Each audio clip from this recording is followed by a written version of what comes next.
আসসালামু আলাইকুম ওয়া রাহমাতুল্লাহি ওয়া বারাকাতুহু। সুপ্রিয় দর্শক শ্রোতা ভাই বোন, ত্রাণ এবং পুনর্বাসন কার্যক্রম 2024 আসন্না ফাউন্ডেশনের তরফ থেকে যে মহাকর্মযজ্ঞ চলছে, আমরা গত 4 দিন যাবত টানা আপনারা দেখছেন যে ত্রাণ প্যাকেজিং এর কাজে ব্যস্ত আছি। প্রতিদিন প্রায় 1.5 থেকে 2,000 মানুষ আমাদের এই মহাকর্মযজ্ঞে অংশগ্রহণ করছেন এবং তারা সকাল 7টা থেকে নিয়ে রাত 10টা পর্যন্ত এই পুরো সময় জুড়ে প্যাকেজিং এর কাজে ব্যস্ত থাকছেন এবং এটাকে আবার বিতরণ করবার জন্য অনেকগুলো টিম আমাদের প্রত্যেকটা জেলায়, অর্থাৎ বন্যা দুর্গত প্রত্যেকটা জেলা তারা কাজ করে চলেছে। আজকে আপনাদেরকে বিশেষভাবে আমি যে বিষয়টি জানাতে চাই তা হলো, আলহামদুলিল্লাহ আমাদের কাজের যে স্কেল বা পরিমাণ সেটা প্রতিনিয়ত বেড়ে চলেছে। বাড়তে বাড়তে ঠিক কোথায় গিয়ে ঠেকেছে, আমরা কোন জায়গায় দাঁড়িয়ে আছি, আমরা কোন জায়গায় যেতে চাচ্ছি, আমি সে বিষয়টি আজকে আপনাদের সঙ্গে শেয়ার করতে চাই। সেই সাথে বিশেষ কিছু দিক আছে যেগুলো আপনাদেরকে আমি বলতে চাই। যেমন বন্যা দুর্গত এলাকায় আলহামদুলিল্লাহ একটা ভালো দিক হলো যে বাংলাদেশ সেনাবাহিনী ব্যাপকভাবে ত্রাণ কার্যক্রম পরিচালনা করছে। আমি আজকে ঢাকায় সেনানিবাসে সিওডিতে গিয়েছি এবং 3 ট্রাক মালামাল আমি হস্তান্তর করেছি। তো সেখানে আমি লক্ষ্য করেছি যে অগণিত ট্রাক এবং কাভার্ড ভ্যান ভর্তি করে মানুষ আসছে এবং সেখানে কিন্তু বিভিন্ন রকমের ত্রাণ সামগ্রী দেওয়া হচ্ছে, মানুষ প্রতিনিয়ত আনছে। এখানে আমাদের টিমের মেম্বাররা কাজ করছে, আমি দেখতে পাচ্ছি। আসসালামু আলাইকুম, কি নাম তোমার? হামিম, কোথায় কি করো তুমি? হ্যাঁ, দারুন নাজাত মাদ্রাসায় পড়ো। কিসে? আপনার কি হয়? আপনার ছেলে? বাপ বেটা দুজন কাজ করতে আসছেন, মাশাআল্লাহ। আপনি কি করেন? উনি টেক্সটাইল ইঞ্জিনিয়ার ব্যবসা করেন, পাশাপাশি ওনার ছেলে দারুন নাজাতে পড়ে। কোন ক্লাসে পড়ো বাবা? ক্লাস 6-এ। কাজ করছো, কষ্ট হচ্ছে না? আনন্দ লাগছে? মাশাআল্লাহ, আল্লাহ তাআলা তোমাকে উত্তম বিনিময় দান করুক। আমি বাচ্চাদের জন্য চকলেট থাকে আমার অফিসে সব সময়, আমি সাথে চকলেট রাখি, এটা তোমার জন্য হাদিয়া। আরেকটা বাচ্চা দেখলাম এখানে, কই? হ্যাঁ, এটা তোমার জন্য হাদিয়া। আর কোনো বাচ্চা আছে? ও মাশাআল্লাহ, ঠিক আছে ঠিক আছে। ও আরেকজন বাচ্চা, এদিকে আসো। তুমি কোথায় পড়ো বাবা? আমাদের মাদ্রাসায়? মাদ্রাসাতে সুন্নাহ, মাশাআল্লাহ। না, এটা তোমার জন্য হাদিয়া। প্রিয় দর্শক, যেটি আমি বলছিলাম, আমাদের কাজের যে রেশিও সেটা আলহামদুলিল্লাহ বেড়েছে এবং বাড়তে বাড়তে আমরা দেখেছি যে 20,000 ফ্যামিলির জন্য যে আমাদের শুকনা খাবার বিতরণ করার পরিকল্পনা আমরা হাতে নিয়েছি, সেটা 20,000-ই থাকছে। তবে প্রত্যেকটা প্যাকেজে আমরা নতুন করে 2 কেজি করে খেজুর দিচ্ছি এবং 2 কেজি করে যে খেজুর দিচ্ছি এর মূল কারণ হলো যে চাল ডাল সাথে দিচ্ছি ইনস্ট্যান্ট যাতে খেতে পারে, সেজন্য আমরা খেজুরটা দিচ্ছি। তো এর পাশাপাশি আমাদের গতকাল পর্যন্ত আপডেট ছিল যে আমরা 50,000 পরিবারকে ভারী খাবার দেব, অর্থাৎ চাল ডাল তেল লবণ এগুলো দেব। নতুন করে আমরা গতকালকে আরো 20,000 ফ্যামিলি অ্যাড করেছি, অর্থাৎ আমাদের কাছে এখন 70,000 ফ্যামিলি, তাদের জন্য আমরা এখন চাল ডাল এগুলো প্যাকেজিং এর কাজ করছি। এখানে আপনারা দেখতে পাচ্ছেন চালের স্তূপ, 10 কেজি করে চাল এখানে রেডি হয়েছে। এখানে দেখতেছি আনলোডের কাজ চলছে, মাশাআল্লাহ। এক ট্রাক মালামাল এখান থেকে আনলোড হচ্ছে, একদিক থেকে আনলোড হচ্ছে আর অপর দিক থেকে লোড হচ্ছে, মাশাআল্লাহ।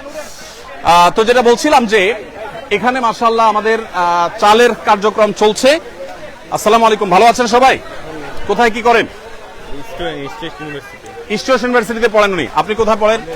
ইস্ট ওয়েস্টে পড়েন, মাশাআল্লাহ। আজকে প্রথম দিন আসছেন না শুরু থেকে আসছেন? মিস করেছেন, আগামীকালকে ইনশাআল্লাহ সকালে চলে আসবেন। Thank you so much. ওয়ালাইকুম আসসালাম, কেমন আছো তুমি? ঘামায় গেছো দেখি, মাশাআল্লাহ। কি নাম তোমার? নাহিদ। নাহিদ, কিসে পড়ো তুমি? ক্লাস 10। ক্লাস 10-এ পড়ো। আজকে সকাল থেকে আছো? সকাল থেকে কাজ করছো? দুপুরে এখানে খাবার খেয়েছো? কেন?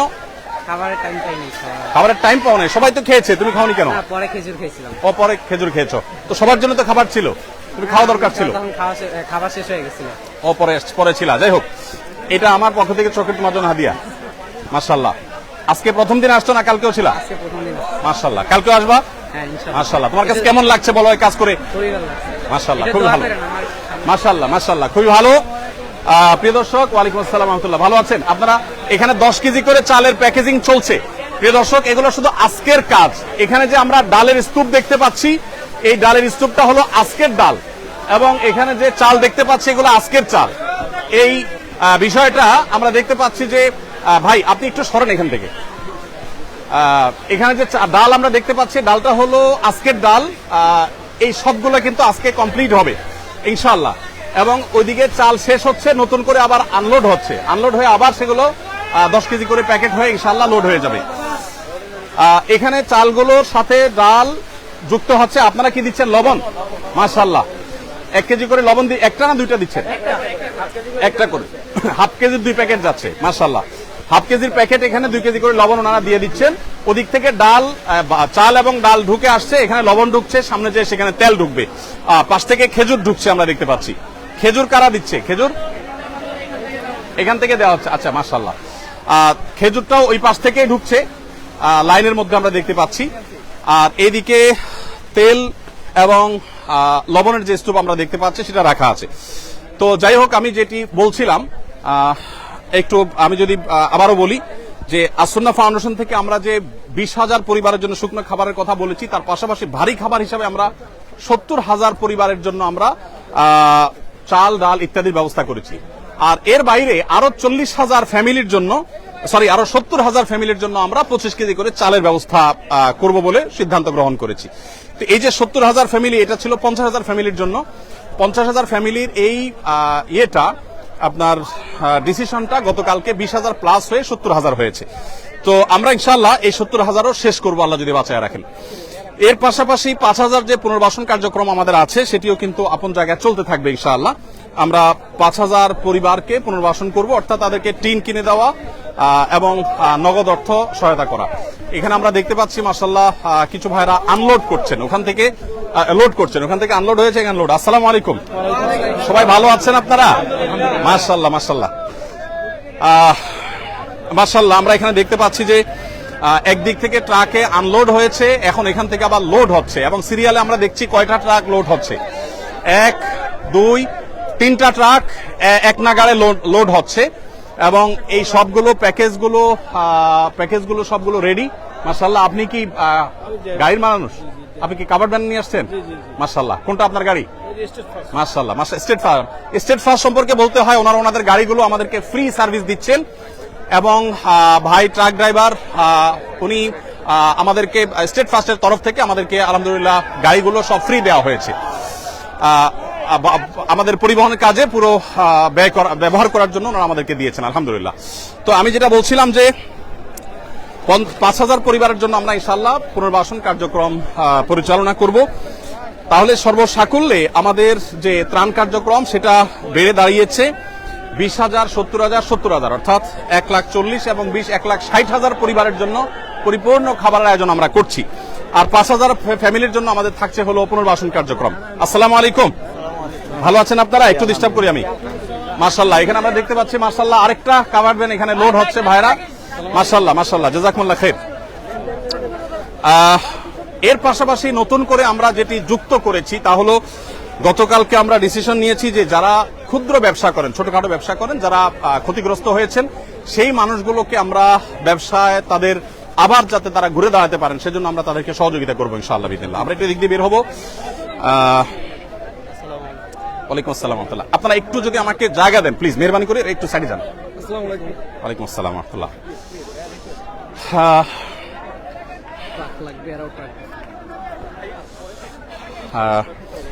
প্রিয় দর্শক, আমরা ওইদিকে যাই। ভাই মেহরবানি করে আপনারা একটু যদি বাইরের সাইডে যান। প্রিয় দর্শক, আমরা দেখতে পাচ্ছি আমাদের 85 কাঠা মাঠে পরিপূর্ণ কাজ চলছে আলহামদুলিল্লাহ। আমাদের নতুন করে যে কার্যক্রম পরিচালনা করার সিদ্ধান্ত আমরা গ্রহণ করেছি তা হলো 20,000 ফ্যামিলির জন্য শুকনো খাবার, 70,000 ফ্যামিলির জন্য চাল ডাল ইত্যাদি, আর 70,000 ফ্যামিলির জন্য 25 কেজি করে চাল। এটা 50,000 ছিল, গতকালকে আমরা এটাকে 20,000 করে প্লাস করেছি। সেই সাথে পুনর্বাসনের জন্য 5,000-এর সিদ্ধান্ত এখনো আছে। সেই সাথে আমাদের যে নতুন করে যে জিনিসগুলো আমরা যুক্ত করেছি সেটা হলো যারা ছোটখাটো ব্যবসা করেছেন এবং ক্ষতিগ্রস্ত হয়েছেন তাদেরকে আমরা পুঁজি দিয়ে তাদের ব্যবসা আবার দাঁড় করাবার জন্য আমরা সহযোগিতা করতে চাই। কোনো ক্ষুদ্র ঋণ নয়, কোনো সুদ বা সুদমুক্ত সুদযুক্ত কোনো ঋণ নয়। আমরা তাদেরকে স্রেফ সরাসরি ডোনেশন দিয়ে তাদেরকে আমরা তাদের ব্যবসাটাকে পুনর্গঠন করবার জন্য সহযোগিতা করতে চাই। কৃষক ভাইরা যারা ক্ষতিগ্রস্ত হয়েছেন তাদেরকে আমরা 2022-এর বন্যায় 1,000 কৃষককে 5,000 করে টাকা আমরা দিয়েছি। এবছর আমরা পরিকল্পনা করেছি ঠিক একইভাবে আমরা কৃষক ভাইদেরকে কাউকে 5,000, কাউকে 10,000 ক্ষতির রেশিও অনুযায়ী হয়তো আমরা ইনশাআল্লাহ সহযোগিতা করব। কৃষক ভাইদের সহযোগিতাটা বিভিন্নভাবে হতে পারে। একজন মানুষ দুইটা গরু পালতেন বা একটা গরু পালতেন, গরুটা মারা গেছে, আমরা তাকে বাছুর কিনে দিব যাতে করে তিনি আবার শুরু করতে পারেন। সেই সাথে যারা মারা গেছেন অথচ ফ্যামিলিটা তার উপরে নির্ভর করত, আমরা তাদেরকে ইনশাআল্লাহ তাদের ফ্যামিলির সদস্যদেরকে স্বাবলম্বী হওয়ার জন্য একটা উপায় আমরা বের করে দিব ইনশাআল্লাহ তাআলা। তাহলে নতুন করে আমাদের ক্ষতিগ্রস্ত ক্ষুদ্র ব্যবসায়ী, কৃষক এবং মৃত মানুষদের পরিবারদের জন্য আমরা ইনশাআল্লাহ বিশেষভাবে পুনর্বাসন কার্যক্রম পরিচালনা করব। সর্বসাকুল্যে আমরা যেটি ভাবছি তা হলো আসুন্নাহ ফাউন্ডেশনের তরফ থেকে এই বছর আমরা স্বপ্ন দেখছি যে ইনশাআল্লাহ আমরা 100 কোটি টাকার ত্রাণ কার্যক্রম পরিচালনা করব। ইতোমধ্যে আমাদের খাদ্য সামগ্রী ইত্যাদি প্রায় 2 থেকে 2,500 মেট্রিক টন ইতোমধ্যে বিতরণ করার পরিকল্পনা চূড়ান্ত হয়ে গেছে। এটা বিতরণ হওয়ার পথে, বিতরণ হবে ধীরে ধীরে, কিন্তু চূড়ান্ত হয়ে গেছে। আর এর বাইরে ক্ষুদ্র ব্যবসায়ী, কৃষক এবং মৃত মানুষদের জন্য ব্যাপকভাবে আমরা কাজ করব ইনশাআল্লাহ, এবং স্থায়ীভাবে বন্যা পরবর্তী যে পদক্ষেপগুলো সেগুলো নেওয়ার জন্য আমরা কিছু ব্যবস্থা গ্রহণ করব, কিছু ইকুইপমেন্ট নেব যেগুলো পরবর্তীতে আমাদের কাজে আসবে। যেমন ফেনীতে আমরা দেখেছি যোগাযোগ ব্যবস্থা ভেঙে পড়েছে, অথচ আমাদের অকিটকি ছিল না, আমরা সেগুলো ইনশাআল্লাহ করব। তো সর্বসাকুল্যে আমরা যেটি স্বপ্ন দেখছি তা হলো 100 কোটি টাকার ত্রাণ কার্যক্রম ইনশাআল্লাহ আসুন্নাহ ফাউন্ডেশন থেকে ইনশাআল্লাহ এবছর আমরা পরিচালনা করব। আমাদের কলরবের ভাইদেরকে যদি একটু একজন ডাকতে পারেন ভালো হয়, একজন কলরবের ভাইদেরকে একটু ডেকে আনেন। সোহেল, কলরবের ভাইদেরকে ডেকে আনো। প্রিয় দর্শক, আমরা শেষ করব, অনেক সময় হয়েছে। সাইফুল্লাহ ভাই একটু আসেন, মাওলানা নিজাম বিন মুহিব ভাই একটু আসেন। আমাদের ওলামা একরাম অনেকে এসেছেন আমাদেরকে কাজ করবার জন্য। উনি গত 3 দিন যাবত মাশাআল্লাহ ত্রাণ কাজে সহযোগিতা করছেন। সাইফুল্লাহ ভাই তো প্রথম দিন থেকে, শুক্রবার থেকে শুরু করেছেন, প্রতিদিন অসুস্থ শরীর নিয়ে তিনি আসছেন এবং সহায়তা করছেন আলহামদুলিল্লাহ। আমরা আপনাদেরকে জানিয়ে রাখতে চাই প্রিয় দর্শক, আমরা 37 মেট্রিক টন, আপনারা অনেকে শুনেছেন যে ভুসি দিচ্ছি গরুর খাদ্য হিসাবে, এবং স্যানিটারি ন্যাপকিন থেকে শুরু করে নিয়ে বাচ্চাদের জন্য প্রয়োজনীয় জিনিসপত্র দিচ্ছি, এবং নতুন করে আমরা বেশ কিছু কাপড় চোপড় দিচ্ছি। কারণ আপনারা জানেন যে আশ্রয় কেন্দ্রগুলোতে অনেকে এসেছে যারা এক কাপড়ে এসেছে, তাদের এখন কাপড় চোপড় দরকার, তাদেরকে আমরা কাপড় চোপড় দিচ্ছি। অনেকের কাপড় চোপড় বন্যায় ঘর বাড়ি সব শেষ হয়ে গেছে, কিছুই রাখতে পারেনি, পরনের কাপড়টা শুধু আছে, তাদেরকে আমরা পোশাক আশাক দিচ্ছি ইনশাআল্লাহ।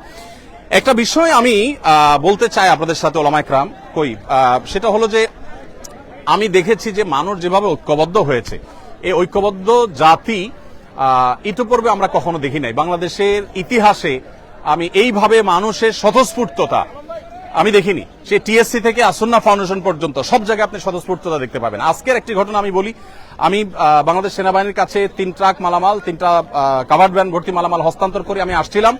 একটা অটো রিকশার পেছনে দেখলাম লেখা আছে একটা কাগজে, বন্যার্তদের পাশে দাঁড়ান। আমি চিন্তা করলাম একজন অটো রিকশা চালক তিনি কোন জায়গা থেকে এটা অ্যারেঞ্জ করেছেন, এবং নিচে লেখা আছে যে আহ্বায়ককে অটো রিকশা চালক, তার মানে এটা তার উদ্যোগে, কেউ লাগায়নি। মানে তিনি চিন্তা করেছেন আমি আর কিছু করতে না পারি, আমার রিকশার পেছনে একটু মানুষকে আহ্বান করে আমি বন্যার্তদের পাশে দাঁড়ানোর জন্য চেষ্টা করি। দেখুন, এইরকম স্বতঃস্ফূর্ত প্রচেষ্টা আসুন্নাহ ফাউন্ডেশনের বিভিন্ন প্রতিষ্ঠান থেকে বিভিন্ন ব্যক্তিবর্গ একের পর এক আসছেন এবং সহযোগিতা তারা দিচ্ছেন। আমার বিশ্বাস যে এইভাবে যদি আমরা ঐক্যবদ্ধ থাকি তাহলে শুধু লিডারশিপের প্রয়োজন হবে। এদেশের মানুষ যেভাবে ঐক্যবদ্ধ, এদেশের মানুষ যেরকম কল্যাণকামী, একজনের বিপদে আরেকজন ঝাঁপিয়ে পড়ছে, বিশেষ করে জাতীয় দুর্যোগে যেভাবে সবাই ঝাঁপিয়ে পড়ছে, যদি আমাদের সেরকম লিডারশিপ থাকে তাহলে আমার মনে হয় আর কোনো কিছুরই প্রয়োজন হবে না, এবং এই জাতিকে পৃথিবীর সবচেয়ে শক্তিশালী জাতিতে পরিণত করতে পারবে ইনশাআল্লাহ তাআলা। যাই হোক, তো যেটি আমি বলছিলাম যে আমাদের ত্রাণ কার্যক্রম পরিচালনার জন্য আলহামদুলিল্লাহ গতকালকে আমাদের এখান থেকে 13টি ট্রাক চলে গেছে ফেনী, কুমিল্লা, নোয়াখালী, লক্ষ্মীপুর এই জেলাগুলোতে। আজকে 3টা কাভার্ড ভ্যান আমরা বাংলাদেশ সেনাবাহিনীর কাছে হস্তান্তর করেছি, সেটা অন দা ওয়ে আছে, এবং ইনশাআল্লাহ আগামীকাল সকালে সেটা বিতরণ হবে। তার একটা ট্রাক বিতরণ হবে সিলেটে বন্যা দুর্গত এলাকায়, আরেকটা চট্টগ্রামে, আরেকটা কুমিল্লাতে। ফেনীতে আমরা 3টা ট্রাক মাল সেনাবাহিনীর কাছে গত পরশুদিন হস্তান্তর করে আসছি। গতকালকে এবং পরশুদিন আমাদের যে সমস্ত কার্যক্রম চলেছে কুমিল্লা, চাঁদপুর, নোয়াখালী, লক্ষ্মীপুরে, আমি একটু সামারিটা আপনাদেরকে শোনাতে চাই। ফেনীতে আমাদের যে ত্রাণ কার্যক্রম গতকাল সারাদিন ধরে হয়েছে সেটা হলো 6,868টি পরিবারকে আমরা ত্রাণ পৌঁছেছি। তার মধ্যে দাগনভূঞা, সোনাগাজী, ফেনী সদর, ফুলগাজী এই থানাগুলো ছিল। আর নোয়াখালীতে 4,430 ত্রাণের প্যাকেট আমরা পৌঁছিয়েছি কবিরহাট, সেনবাগ, কোম্পানিগঞ্জ, সেই সাথে সোনাগাজীটা অবশ্য ফেনীর মধ্যে সম্ভবত, এবং বেগমগঞ্জে। সেই সাথে কুমিল্লাতে আমরা 4920 প্যাকেট ত্রাণ বিতরণ করেছি লাঙ্গলকোট 14 গ্রাম, বুড়িচং, কুমিল্লা সদর, লাকসাম এবং মনোহরগঞ্জে। লক্ষ্মীপুরে আমরা 1600 ত্রাণের প্যাকেট বিতরণ করেছি কমলনগরে, লক্ষ্মীপুর সদরে, চন্দ্রগঞ্জে এবং চাঁদপুরে আমরা ফরিদগঞ্জে 1650টি প্যাকেট আমরা বিতরণ করেছি। সর্বসাকুল্যে এই কয়েকটা জেলা আমরা গতকালকে 19,468 গতকালকে এবং পরশু হয় কিছু কিছু ছিল সম্ভবত 19,468 প্যাকেট আমরা বিতরণ করেছি। আর এর বাইরে সেনাবাহিনীর মাধ্যমে যে সমস্ত এলাকা আমরা যেতে পারছি না, যেমন ছাগলনাইয়া, পরশুরাম থানা, ফেনীর এবং যে সমস্ত জেলাতে আমরা যেতে পারছি না, সেগুলোতে বাংলাদেশ সেনাবাহিনীর মাধ্যমে আমরা পৌঁছে দিচ্ছি। তো আমি আবার আপনাদেরকে বলে রাখতে চাই যে আসুন্নাহ ফাউন্ডেশন থেকে আলহামদুলিল্লাহ আমরা এবছর 100 কোটি টাকার ত্রাণ এবং পুনর্বাসন করার পরিকল্পনা হাতে নিয়েছি। আমাদের শুরুতে যেখানে 1 টাকাও ছিল না, সেখান থেকে এতদূর যে আল্লাহ তাআলা এনেছেন, ইনশাআল্লাহ ল্যান্ডমার্কে আল্লাহ তাআলা সে আল্লাহ তাআলা আমাদেরকে নিবেন, এটা আমার বিশ্বাস। আর সেই সাথে একটা নতুন তথ্য দিয়ে রাখি, আমাদের ত্রাণের প্যাকেটগুলোতে আমরা এখন থেকে একটা ত্রাণ দেওয়ার সময় যারা আমাদের মুসলিম ভাইরা আছেন তাদের জন্য আমরা একটা কাগজ লিফলেট দিয়ে দিচ্ছি। লিফলেটটাতে দুই পিঠে দুইটা লেখা আছে। একটা লেখা হলো একজন ভালো মুসলিম হতে করণীয় কি। আমাদের অনেক মুসলমান আছে কিন্তু ভালো মুসলমান নাই, ভালো মুসলমান হতে করণীয় কি, এই লিফলেটটা আমরা ত্রাণের প্যাকেটের সাথে দিব। সেই সাথে অপর পিঠে লেখা আছে বিপদে মুমিনের করণীয় কি। বিপদগ্রস্ত মানুষ ডিপ্রেশনে থাকে, মানসিকভাবে তারা কষ্টে থাকে, তো সেই কষ্ট যেন লাঘব হয় সেজন্য আমি ইনশাআল্লাহ তাদেরকে এটা দিব এবং চাচ্ছি যে এটা পড়ে তারা তাদের ডিপ্রেশন, দুশ্চিন্তা দূর করুক। আলহামদুলিল্লাহ এখানে আমি দেখতে পাচ্ছি যে আমার সাথে এজাজ, আমাদের সাথে এখানে কলরবের ভাইরা আসছেন, ওনারা স্বেচ্ছাসেবা দিতে আসছেন, স্বেচ্ছাসেবা দিয়েছেন এবং ওনারা ইসলামিক গজল বলে আমাদের অডিয়েন্সকে, আমাদের যারা স্বেচ্ছাসেবীরা আছে তাদেরকে তারা উদ্বুদ্ধ করেছেন। সাইদ ভাই আসছেন, মাশাআল্লাহ, জাযাকুমুল্লাহ খাইর, ভাইরা আসছেন, আল্লাহ তাআলা আমাদেরকে সেই দুপুর থেকে ওনারা অনবরত মাইকে আমাদের তরুণদেরকে উদ্বুদ্ধ করে চলেছেন। আর সাইফুল্লাহ ভাই, নিজাম ভাইদের কথা তো বলাই বাহুল্য, ওনারাও এসেছেন। ভালো আছেন বাবাজি? আলহামদুলিল্লাহ। প্রিয় দর্শক, আমি আর দীর্ঘায়িত করতে চাই না। আজকের নতুন সংযোজন হলো এই লিফলেটটা আমরা দিচ্ছি যাতে মানুষ মানসিক যন্ত্রণা থেকে বাঁচে, বিপদ আপদে ডিপ্রেশন থেকে বাঁচার উপায় যেন খুঁজে পায়, সেই চেষ্টাটা আমরা করেছি। এবং সেই সাথে নতুন যে আমাদের ডিপার্টমেন্টগুলো অর্থাৎ নতুন যে কাজের জায়গাগুলো সেটা আমরা বলেছি। আরেকটা কথা আমি বলতে চাই, আমাদের বেশ কিছু ট্রাকের প্রয়োজন। আমাদের ওরা ট্রাক দিচ্ছে, এটা একটা অ্যাপ, এর একটা কোম্পানি। ও আচ্ছা, ট্রাক লাগবে থেকে, সরি, ট্রাক লাগবে একটা অ্যাপ, তারাও আমাদেরকে ফ্রি ট্রাক দিয়েছে এবং সেই সাথে আমাদের যে স্ট্রিট ফাস্ট তারাও অনেকগুলো ট্রাক দিয়েছেন। আলহামদুলিল্লাহ, আল্লাহ তাআলা সবাইকে উত্তম বিনিময় দান করুন। প্রিয় দর্শক, আমি শেষ করছি। জাযাকুমুল্লাহ খাইর, আল্লাহ তাআলা ধন্যবাদ আপনাদেরকে। জি শুকরান, জাযাকুমুল্লাহ খাইর। আমরা আপনাদেরকে তথ্য এবং আপডেটগুলো দেওয়ার চেষ্টা করেছি। কালকে আবার আমরা ইনশাআল্লাহ স্পটে যাব এবং দুর্গম এলাকাগুলোতে যাব। অনেকে দুশ্চিন্তা করছিলেন দুর্গম এলাকাগুলোতে ত্রাণ নিয়ে। আমি আজকে বাংলাদেশ সেনাবাহিনীর সিওডিতে, ঢাকা সিওডিতে সেনা ক্যাম্পে আমি গিয়েছি। সেখানে যেই পরিমাণ কর্মযোগ্য সেনাবাহিনী করছে সেটা আমি দেখে অভিভূত। 22-এর বন্যায় সেনাবাহিনীর কাজ আমি দেখেছি এই সিওডিতেই, বাট সেই তুলনায় অনেক গুণ বেড়েছে। শুধু সেনাবাহিনীর নয়, সাধারণ মানুষও এত বেশি মালামাল নিয়ে আসছে যে ইতিপূর্বে এত মালামাল আমি সিওডিতে আনতে দেখিনি। আমাদের ট্রাকগুলো দীর্ঘ সিরিয়াল ছিল, অনেকগুলো ট্রাক এবং লরি ছিল, সেগুলো একটা একটা করে পার হওয়ার পর আমাদের ট্রাকগুলো ঢুকলো। তার মানে ব্যাপকভাবে ত্রাণ কার্যক্রম পরিচালনা হচ্ছে এবং সেনাবাহিনীর কাজই হলো দুর্গম জায়গায় যাওয়া, আর আমরা যেখানে যেতে পারছি সেখানে যাচ্ছি। আলহামদুলিল্লাহ, সব মিলিয়ে আমি বিশ্বাস করি যে এই কষ্ট দূর হতে খুব বেশি সময় লাগবে না, এটা দূর হয়ে যাবে। আল্লাহ তাআলা আমাদের সবাইকে অভাবী দুস্থ মানুষদের পাশে যেরকম আমরা দাঁড়াচ্ছি, বন্যার সময় ধনী দরিদ্র সব সমান হয়ে গেছে। আমি ধনী দরিদ্র যারা আছেন তাদের সবার জন্য আমি শুভকামনা করছি, আল্লাহর কাছে দোয়া করছি আল্লাহ তাআলা আমাদের সবার কষ্ট দূর করে দিন। বন্যার সময় বিশেষ করে অনেক সচ্ছল মানুষও তারা যে কষ্টে আছেন সেই কষ্টটা লাঘব করার জন্য এখন আমাদের প্রত্যেককে যার যার জায়গা থেকে কষ্ট করা দরকার এবং পরিশ্রম করা দরকার। জাযাকুমুল্লাহ খাইর। আল্লাহ তাআলা আমাদের সবাইকে আর্ত মানবতার সেবায় নিজেদেরকে নিয়োজিত করার তৌফিক দান করুন। আমি আবারও বলছি, বাংলাদেশে মানুষ যেভাবে একতাবদ্ধ হয়েছে ভালো কাজের জন্য, প্রয়োজন ভালো লিডারশিপ। আল্লাহ আমাদেরকে সেটা তৌফিক দান করুন। জাযাকুমুল্লাহ খাইর। আসসালামু আলাইকুম।